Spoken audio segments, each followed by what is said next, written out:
और यह एक बहुत बड़े संयोग की बात है। पूरी स्मृति तो हमको नहीं है, लेकिन शायद 30-35 वर्ष के बाद ऐसा संयोग आया होगा कि जो छठ तिला और मकर संक्रांति दोनों एक ही तिथि पर पड़ रही है। ऐसे कई कई दुर्लभ योग उस दिन पड़ रहे हैं। इसलिए इस बार की जो मकर संक्रांति है और छठ तिला है, ये विशेष पुण्य प्रदा है। लोगों का प्रश्न है कि महाराज संक्रांति को हम लोग अन्नदान करते हैं, अब क्या करेंगे, अन्नदान कैसे करेंगे, क्योंकि एकादशी है। तो अन्नदान के प्रतीक के रूप में तिल दान करें उस दिन, और जो अन्नदान करना है उस अन्न का संकल्प करके रख लें और दूसरे दिन द्वादशी आने पर अन्नदान करें। भोज भंडारा भी कराना हो तो द्वादशी को ही करावें, ऐसा है। 14 जनवरी को मध्याह्न में लगभग 3:13 से मकर संक्रांति का पुण्यकाल आरंभ होगा, जो सूर्यास्त होने तक चलेगा।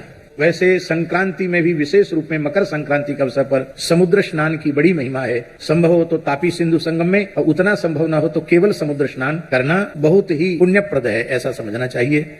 छठ तिला में 6 प्रकार से तिल का उपयोग किया जाता है। छठ तिला पापनाशनी, छठ तिला एकादशी संपूर्ण पापों का नाश करने वाली है। क्या करना चाहिए 6 प्रकार से तिल का उपयोग, ध्यान से सुने। तिलोदवर्ती, तिल को भिजा दो और उसको फिर सिल्लोढ़ी पर पीस कर, आजकल सिल्लोढ़ी तो घर पे है नहीं, मिक्सी है, जो उपलब्ध है साधन उसी से पीस करके स्नान करके पवित्र होकर के फिर उसी तिल का उबटन अपने सारे शरीर में लगाना।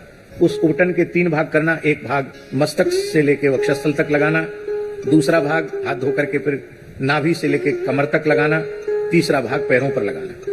फिर किसी पवित्र तीर्थ में गोता लगाना।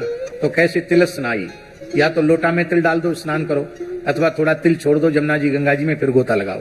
तिल स्नाई, तिल होता, तिल का ही हवन करना।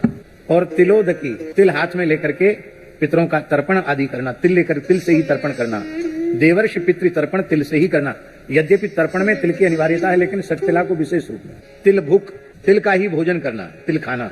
यद्यपि तिल सप्त धान्य में आते हैं, लेकिन चूंकि एकादशी का नाम ही छठ तिला है, इसलिए उस दिन व्रत में तिल ग्राह्य है। अन्य एकादशियों पर तिल ग्राह्य नहीं है व्रत में, किंतु केवल छठ तिला एकादशी पर तिल खाया जाना चाहिए। और तिल दाता छ, कम से कम 1 सवा सेर तिल, और उसको दक्षिणा सहित सामर्थ्य हो तो उसमें स्वर्ण रख करके तब किसी पवित्र ब्राह्मण को दान करना। ये 6 प्रकार से तिल का उपयोग करने से संपूर्ण जीवन के पाप नष्ट हो जाते हैं। भगवान यज्ञवाराह के पसीने से तिल की उत्पत्ति हुई है, इसलिए तिल को बहुत पवित्र माना गया। जब सूर्य मकर राशि में प्रवेश करते हैं और 1 मास तक मकर राशि में रहते हैं, प्रतिदिन तिल का उबटन लगाकर स्नान करना चाहिए। इतने से ही वह वैकुंठ का अधिकारी हो जाता है, इतना पवित्र होता है तिल। ऐसा भी पुराणों में लिखा है, कोई अत्यंत निर्धन व्यक्ति वो तिल भी न जुटा सकता हो तो क्या करे, बोले जब तक सूर्य मकर राशि में है तिल तिल कहकर स्नान कर ले तो भी वो मुक्त हो जाएगा।